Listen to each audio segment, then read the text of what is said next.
গত 2 তারিখে মাথাভাঙা 7 নম্বর ওয়ার্ডে ভগীরথ মাহাতো বাড়িতে চুরি ঘটনা ঘটে। এই ঘটনায় একজনকে গ্রেপ্তার করেছে এবং 12 গ্রাম সোনা সমেত একজনকে গ্রেপ্তার করেছে। এ বিষয়ে মাথাভাঙা অতিরিক্ত পুলিশ সুপার সন্দীপ গড়াই জানান, এই চুরি ঘটনায় পুলিশ তদন্তে নেমে প্রায় 1 লক্ষ টাকার নগদ সোনা এবং রূপসহ একজনকে গ্রেপ্তার করা হয়েছে এবং তাকে 8 দিনে পুলিশি হেফাজতে রাখার নির্দেশ দিয়েছে। গত 2রা অক্টোবর মাথাভাঙ্গা 7 নম্বর ওয়ার্ডের বাসিন্দা ভগীরথ মাহাতো পুজো দেখতে গিয়ে বাড়ি থেকে সোনাদানা সহ বেশ কিছু জিনিসপত্র চুরির ঘটনা ঘটে বলে অভিযোগের ভিত্তিতে মাথাভাঙ্গা থানার পুলিশ তদন্তে নেমে 12 গ্রাম সোনা সমেত রূপোর সামগ্রী উদ্ধার করে এবং চুরির অভিযোগে মাথাভাঙ্গা 7 নম্বর ওয়ার্ড এলাকায় শুভজিৎ বিশ্বাসকে গ্রেপ্তার করে পুলিশ।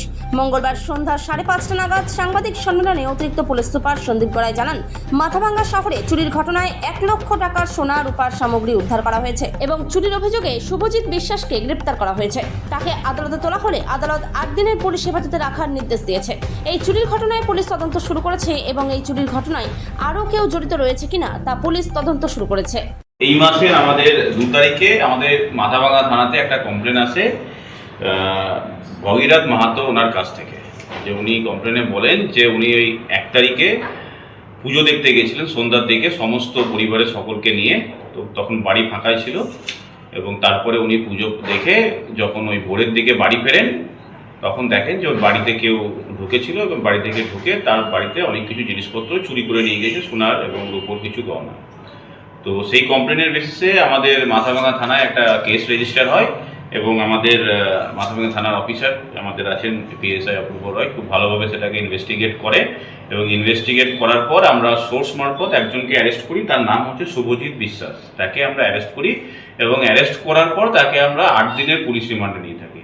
তাকে অ্যারেস্ট করা হয়, তাকে আমাদের 9 তারিখে তাকে আমরা এই মাসেই 9 তারিখে আমরা অ্যারেস্ট করেছি এবং অ্যারেস্ট করার পরে তাকে জিজ্ঞাসাবাদ করে এবং তার জবানবন্দিদের ভিত্তিতে আমরা এই যে আইটেমগুলো আছে, যে কিছু সোনার চেন আছে, কিছু রূপোর গহনা আছে, এগুলোকে ওনার বাড়ি থেকে উনি একটা গোপন জায়গাতে লুকিয়ে রেখেছিলেন, তো ওনার বাড়ি থেকে আমরা রিকভার করে থাকি।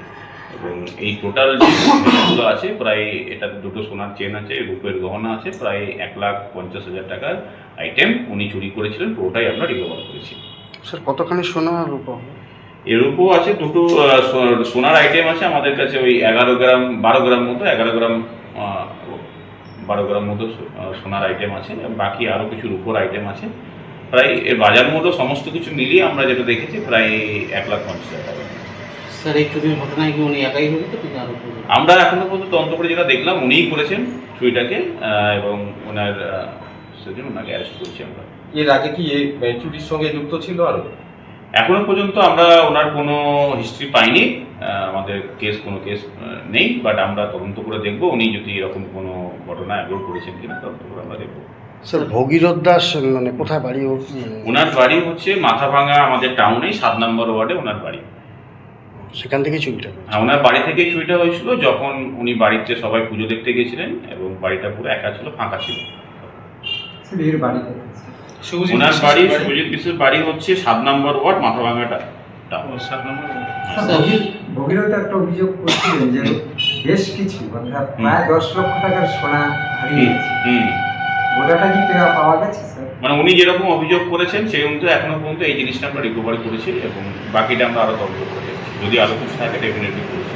এরপরে তো স্যার আরো একটা চুরি হয়েছিল শহরে, সেটা কি অবস্থায় আছে? সেটা পুলিশ তদন্ত করছে এবং আমরা আশাবাদী আছি। স্যার, অভিযুক্ত কি পুলিশ রিমান্ডে আছে? পুলিশ রিমান্ডে এখন আছে এবং সেই রিমান্ড টাইমেই ওনার জবানবন্দি নিয়ে আমরা এটা পুরো রিকভার